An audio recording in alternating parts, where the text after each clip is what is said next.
Hello everybody and welcome to a very impromptu video about Custodes.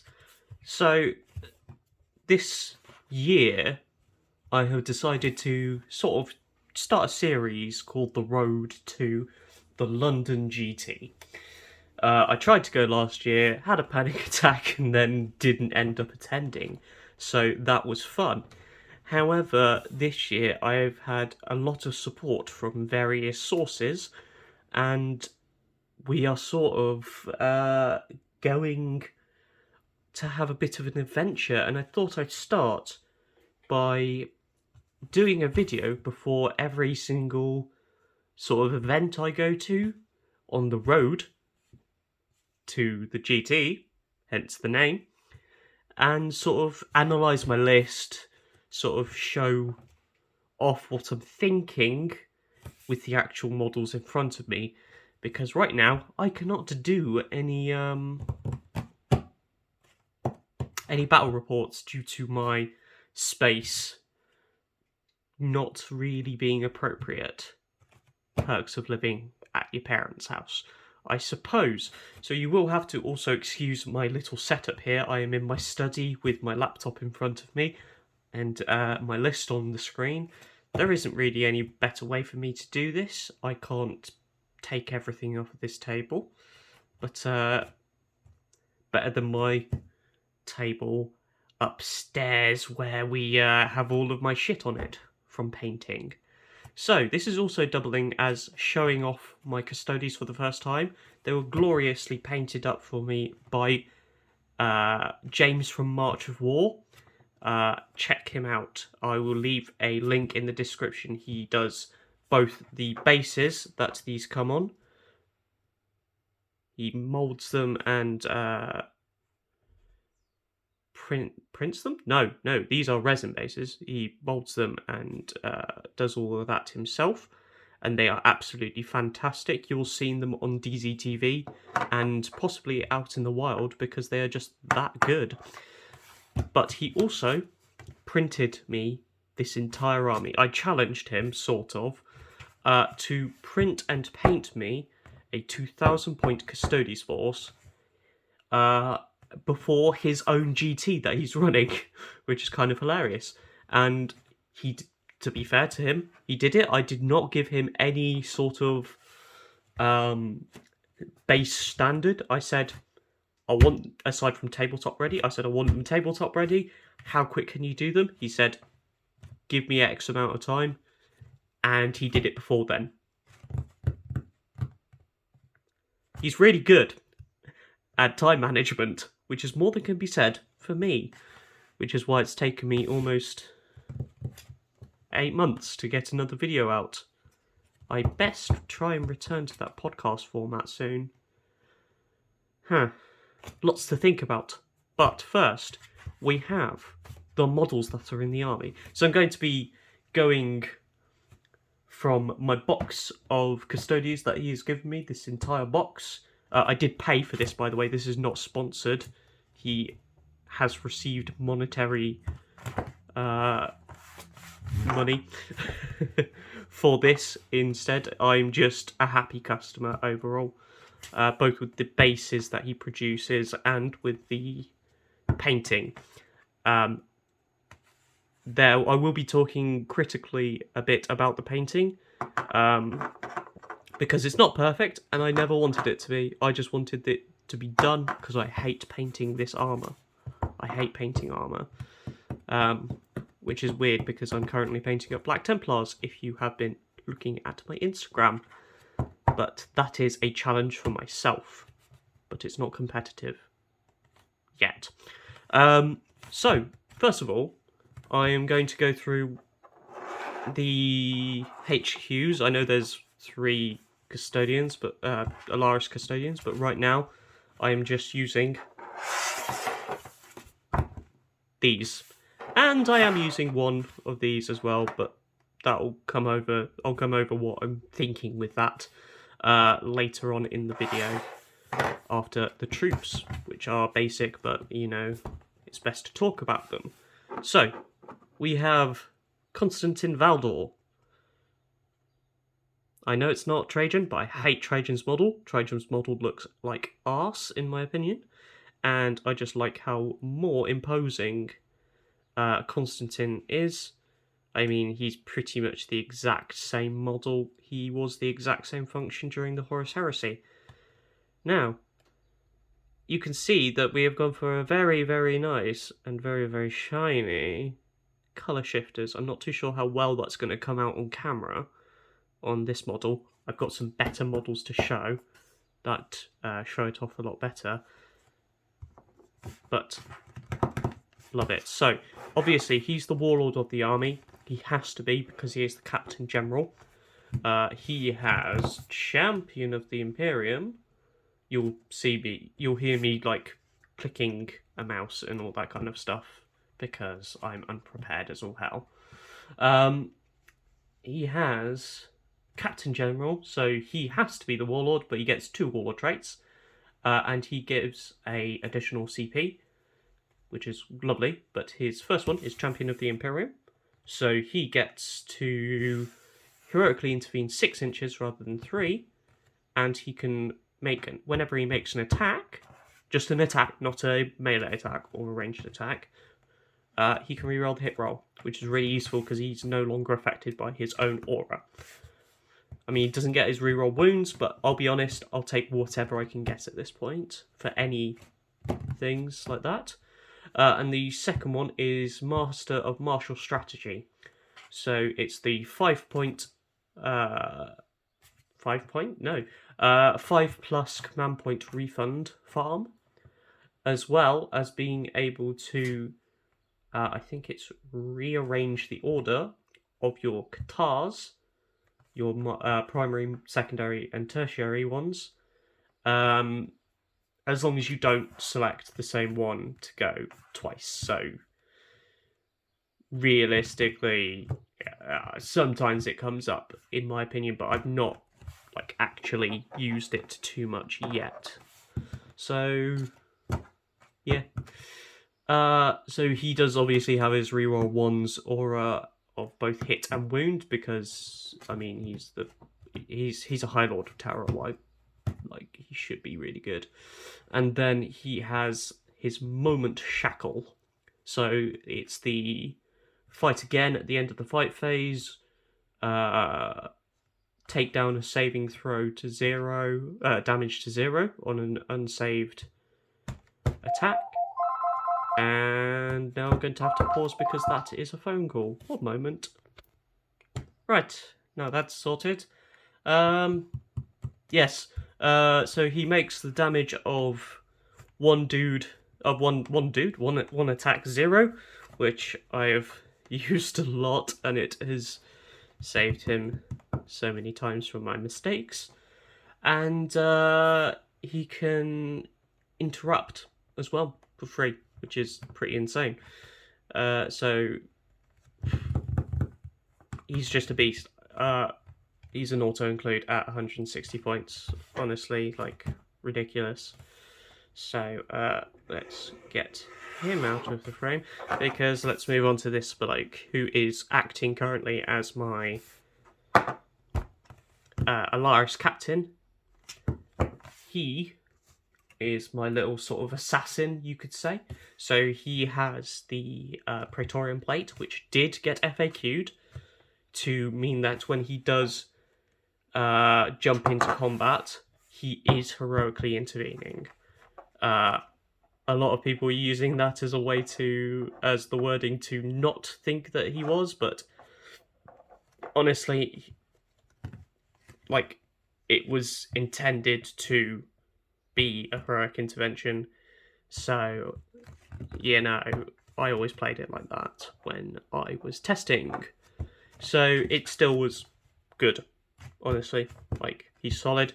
I've got him with Lock Warden, so no invuns, and against characters, specifically. And he's got Bane of Abominations, so +1 to wound against monsters, vehicles, and characters. I don't know whether I mentioned, but I'm Shadowkeepers. Well, now you know, because Lock Warden is the Shadowkeepers thing. So he will be re-rolling to wound against characters as well, and so will Constantine Valdor, sorry. So, he is a nice little character sniper. He can also sit at the back, hold an objective, because everything is OBSEC, that isn't a bike, but I don't actually have any bikes in this version. There will be bikes in the future. I'm just seeing how this works at this GT next week.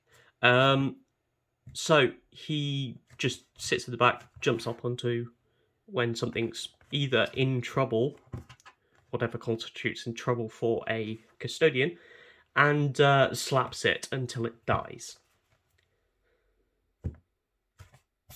It's pretty good. I'm going to test out other variants of captains like the jet bike next event, but I'm having a little bit of fun with this one. So yes, he hasn't got anything else. I think that is actually it for that, because he's got the two. Oh, he's got Peerless Warrior, sorry. So he's got Peerless Warrior, which is the 6s to wound, deal an additional mortal wound, and saving throws cannot be re-rolled, so it makes him pretty nasty in combat as well. So, yes. So, next up is going to be the troops before I do elites, just because everybody sort of knows what these are, but it's best to show them. So we have 7 sword and board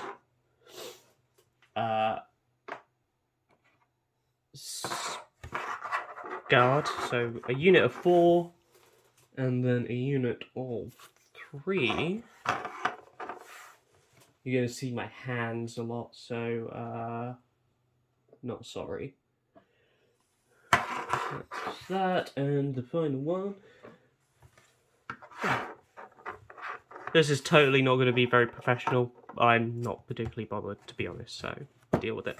So we've got 2 units.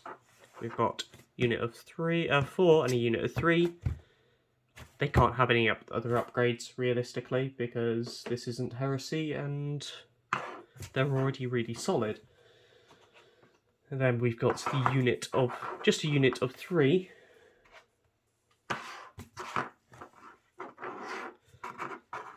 Spears, because, you know, spears are quite solid as well. They help with the toughness 6 stuff when that occurs. I haven't looked entirely at the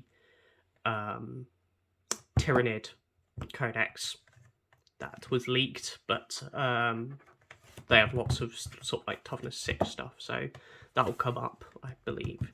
Plus it's just a little bit cheaper than these. These are 45 points, these are 50 points, and I'm knocking them about.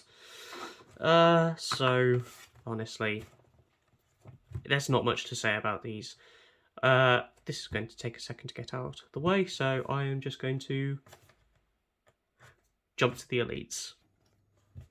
Right, so elites. Now that I have recovered from talking for 10 minutes or so, it's pretty simple. We got a singular Castellanax boy here with his Misericordia, because they are now free. I don't know why you had to pay for them before. They are a ceremonial knife. Every single one has one. Okay, the only ones that don't are the sword and board dudes, because they're holding a shield and a sword, dude. So, I'm happy that that's a thing now. So, yes, nobody has to say, oh yes, they now have Misericordias, I forgot. No, they pretty much come as standard. I know you have to technically add them to the data sheet, but nobody's ever going to be a dick about it. So, we've got the single dude. he is here just to drop down, cause a little bit of misplacement. So he will usually displace a unit by presenting himself as a problem, especially if the unit that it is next to is not OBSEC and on an objective, because it will draw them away from the objective. He will poke that unit and then jump onto it, or he will charge into that unit and kill them because they're hard to kill. Then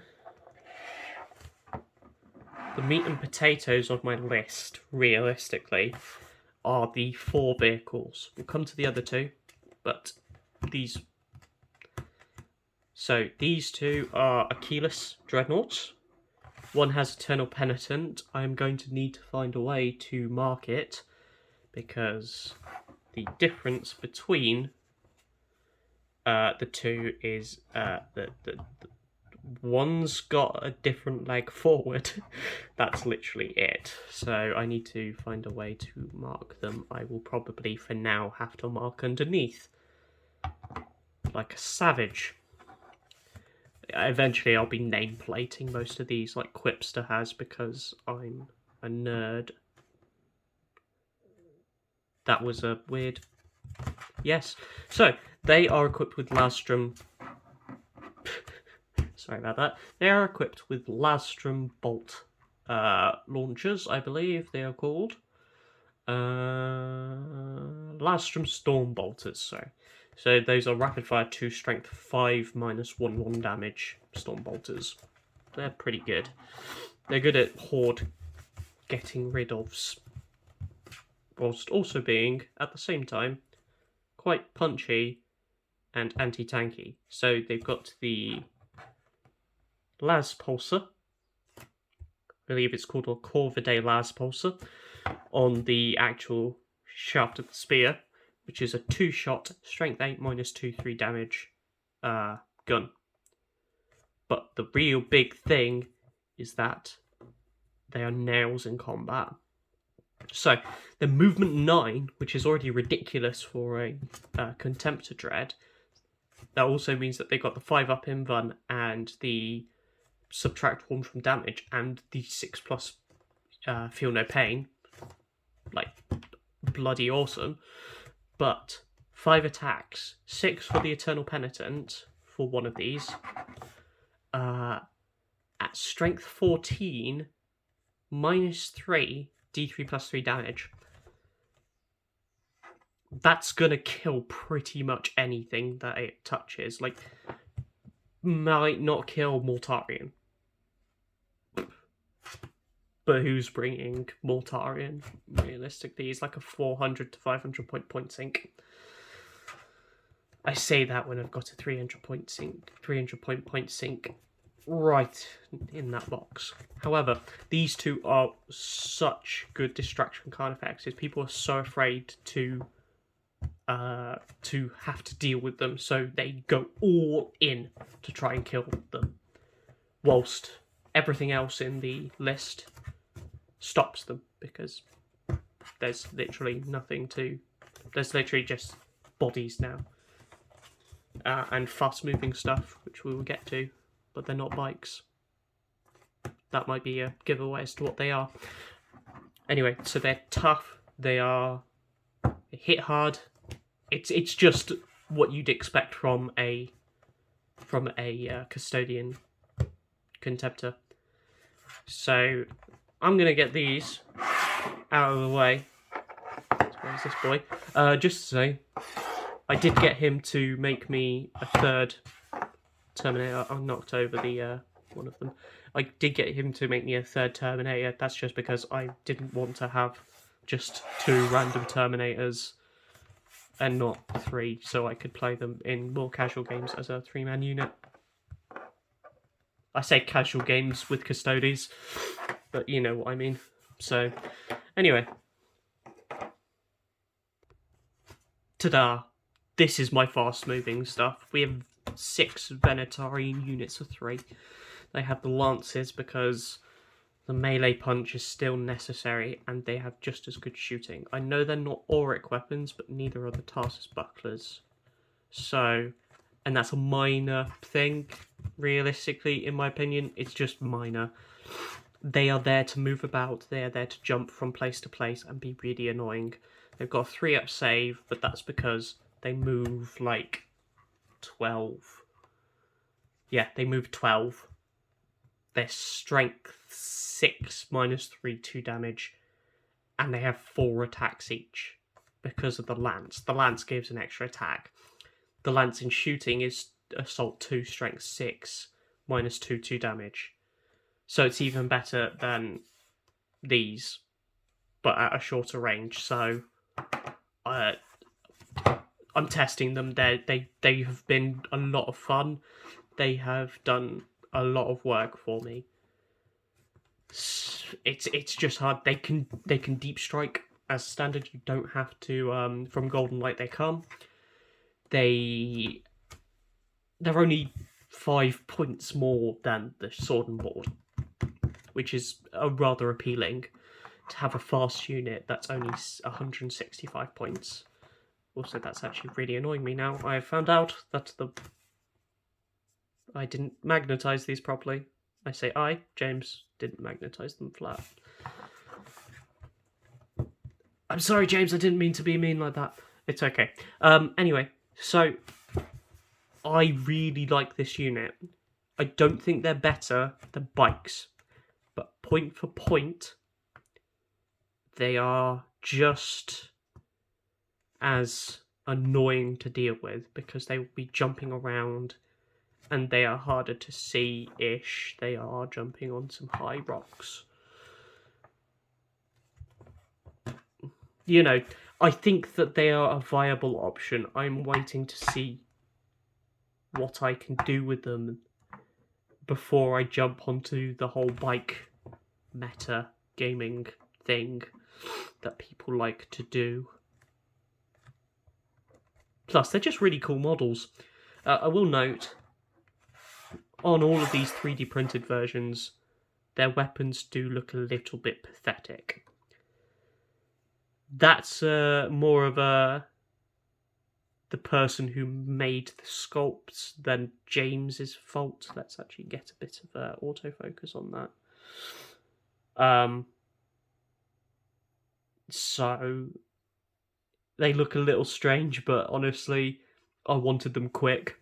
I got them quick. That makes me happy. So I think the pièce de résistance is coming next. Aside from the 2 very big chunky robots of doom, we have another big chunky robot of doom. Yeah, we got Telemon. Now, I know this is probably not really worth the points. He is 290 points. Yeah, 290 points for the 2 Arachnus Storm Cannons, which are Heavy 6, Strength 7, minus 2, 1 damage, or Heavy 2, Strength 8, minus 4, 3 damage, re-rolling against vehicles. And he has 2 of them. It's, again, mainly a test. I just love the model. I love Dreadnoughts, big chunky Dreadnoughts, all the Contemptors, the Leviathans. The Boxnauts are relatively charming, even if I don't like them from an actual practical standpoint. But yeah, so I thought I'd try it first. These are unfortunately not magnetized, but I will be having another one with fists, because I think fists might actually be better, because 7 attacks with Eternal Penitent at strength 16 minus 4 damage.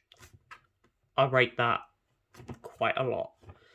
I rate that over the Galatus a bit, but then again, the Galatus is just about half the points. So take that as you will.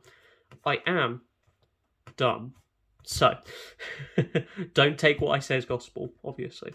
But it overall, it is still a really annoying thing to shift.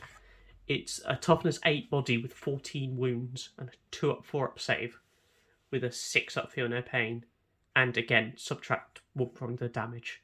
It's really, really useful. It's also got that little bolt launcher at the top, which is being covered by my time counter for my phone, which is 5 shots, strength 5 -1, 1 damage. But if it stays still, or if you're in the correct Qatar, because I believe it still gets the martial Qatars, then it's 10 shots, which is pretty damn good. So no complaints right now. It's done its job every single time.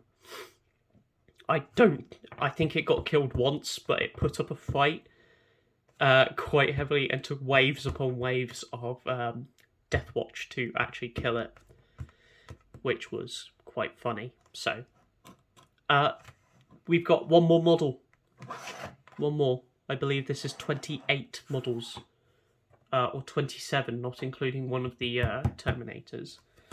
But the final one, which I actually think I rate over the Telemon, is the Caladius Grav Tank. Now, I'm going to get myself another one of these as well, with both this and the Iliastus Culverin. But currently I'm having fun with this loadout. This is the Arachnus Storm, or Arachnus Heavy Blaze Cannon, which is 2 shots, strength 9, -4, d3+3,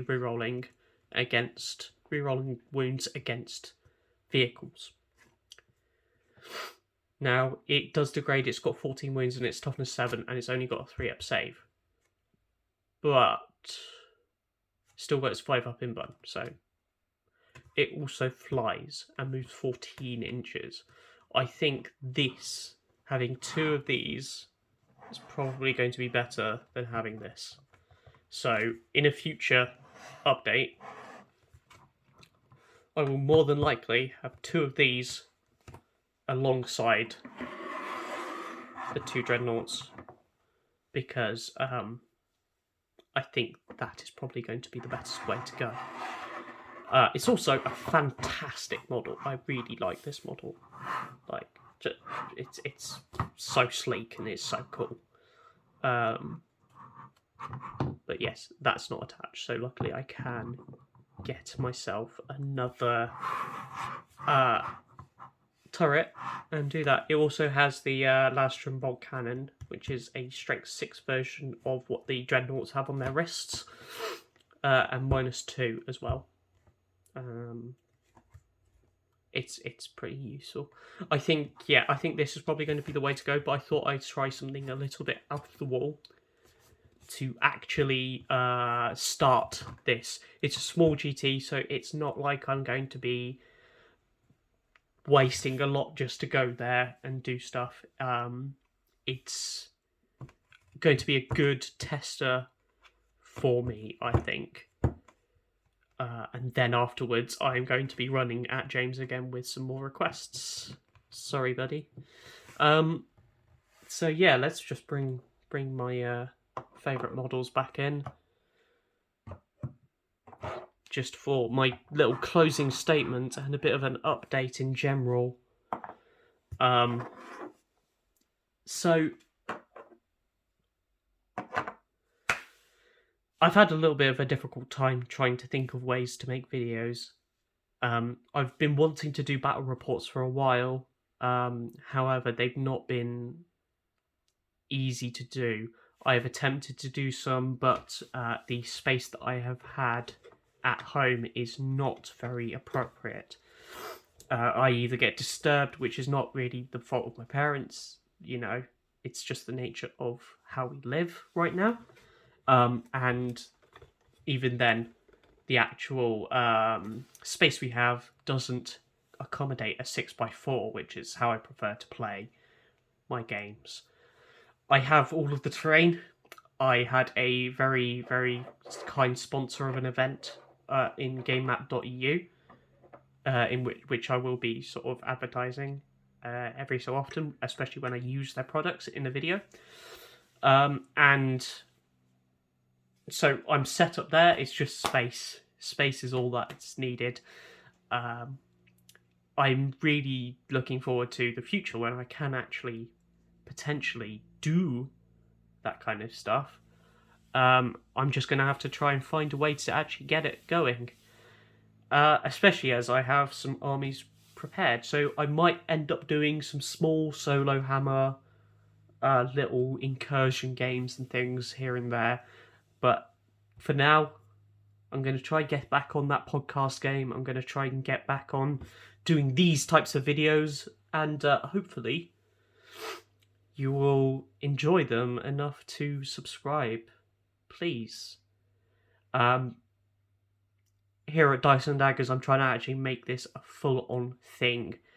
It's my version of DZTV. It's my version of tabletop tactics. I just want to make something that will be entertaining for you, and in the end will let me not have to deal with a standard job, because nobody likes normal jobs, realistically. Yeah. Thank you so much for watching. Sorry it's been a bit of a ramble, but it's how I best do things, I think. So I will see you all in the next video, and thank you all for watching. Catch you later.